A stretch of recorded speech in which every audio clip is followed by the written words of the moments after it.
Hello, good evening, children. Now we are on the second chapter of the book of NCERT Class 7 Science, that is Nutrition in Animals.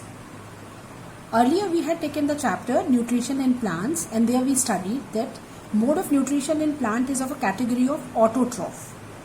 But if we consider animals and human beings, they come under the category of heterotroph. Hetero means varied. That means they depend on their nutrition on either for the plants or animals for their food requirement. You have seen that animals, they can be herbivorous if they eat only plants. They can be carnivorous if they eat only meat. Some animals are there, and human beings are also included in that.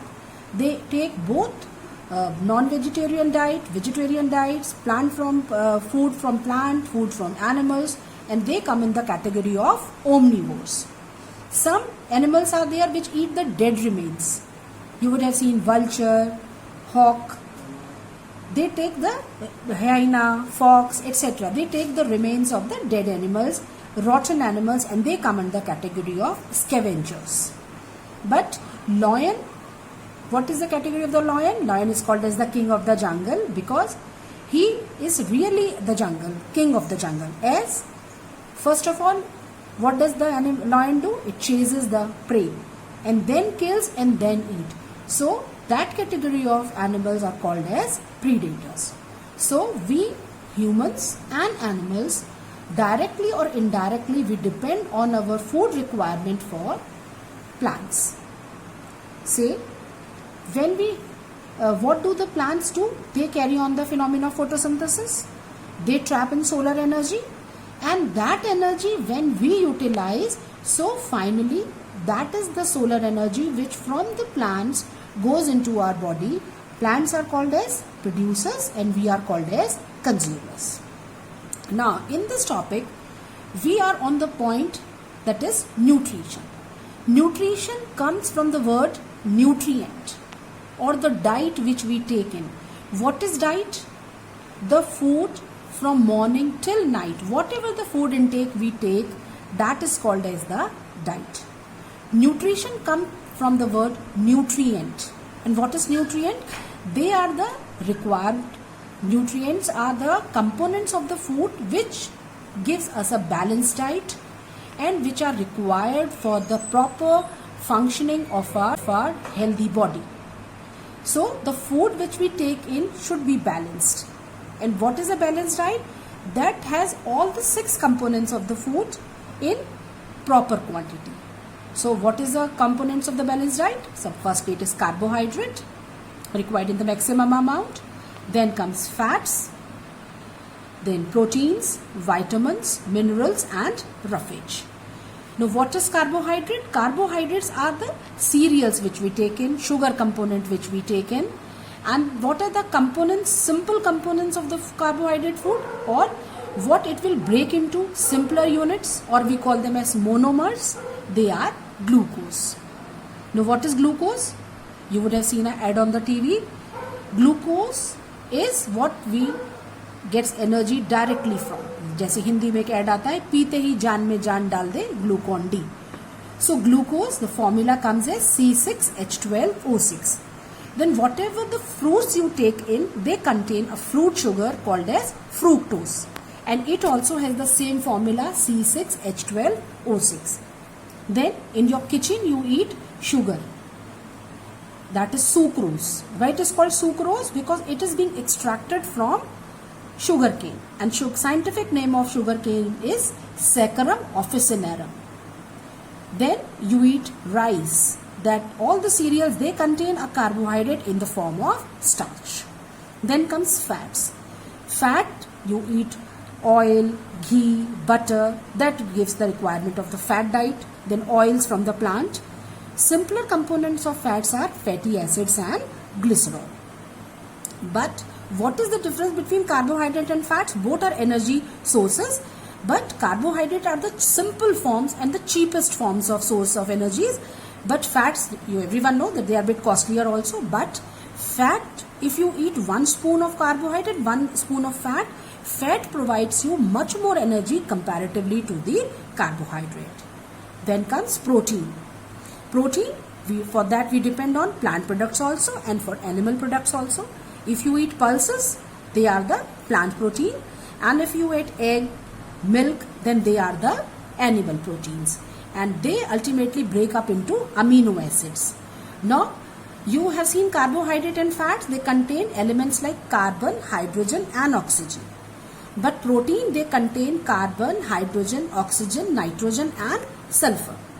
So, it is being advised not to eat protein at night because they take lot of energy for to be digested. What is the difference between carbohydrate and fats? Both are energy sources, but carbohydrate are the simple forms and the cheapest forms of source of energies. But fats, everyone know that they are a bit costlier also. But fat, if you eat 1 spoon of carbohydrate, 1 spoon of fat, fat provides you much more energy comparatively to the carbohydrate. Then comes protein.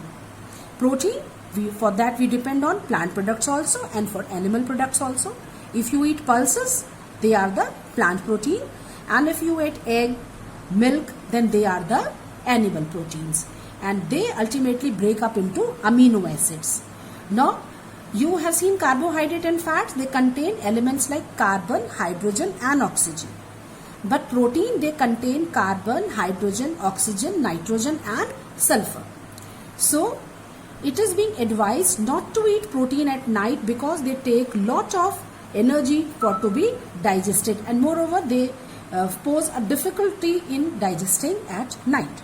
So, protein diet should be taken in the morning, and protein are much more required by young kids because they need to regenerate their body, multiplication of the cell, growth of the body. So, more and more protein are required by the kids in comparative to the adult people. Then comes vitamins. They come from the word vital amines. Vitamins, they are again of 2 categories, water soluble and fat soluble. Vitamin B and C are water soluble vitamins. Vitamin A, D, E and K are fat soluble vitamins, and they are required in the traces. Deficiency of vitamin causes vitaminosis, so you suffer from vitamin deficiency diseases.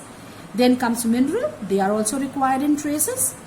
More important mineral is iron that you get from the green vegetables, and it's being required for the formation of the hemoglobin of your body. Calcium intake you get from the milk diet, required for the proper functioning of your bones and teeth. Then iodine for the proper functioning of your thyroid glands. So then phosphorus again for your bones and teeth. So these are some important minerals required by the body. Then lastly we have a component called as roughage. What is the use of the roughage? Roughage is a component which helps in the proper movement of the food in the alimentary canal, so that you don't suffer from constipation, you have proper bowel system. And roughage you get from the raw vegetables and the fruit intake which you taken, and roughage should be taken in quite a large amount, so in oxygen in the phenomena of respiration, giving you carbon dioxide, water and lot of energy in the form of ATP, which are required for the proper functioning of your body. Now, whatever the food you take in, it has 5 steps. First of all, you take in food, that is called as ingestion. After eating, it needs to be digested. Second steps comes as digestion. Third steps comes as absorption. It has to be absorbed in the body. Then the absorbed food gets joined with the blood. It is called as assimilation. And the last step, whatever the things which are not required by the body has to be removed from the body through the anus by the process of egestion, under the process of in the form of feces when you move out of the body. So 5 steps are ingestion, digestion, absorption, assimilation and egestion. Now alimentary tract, then your teeth, that we will take up on in the second lecture tomorrow. Okay, goodbye then.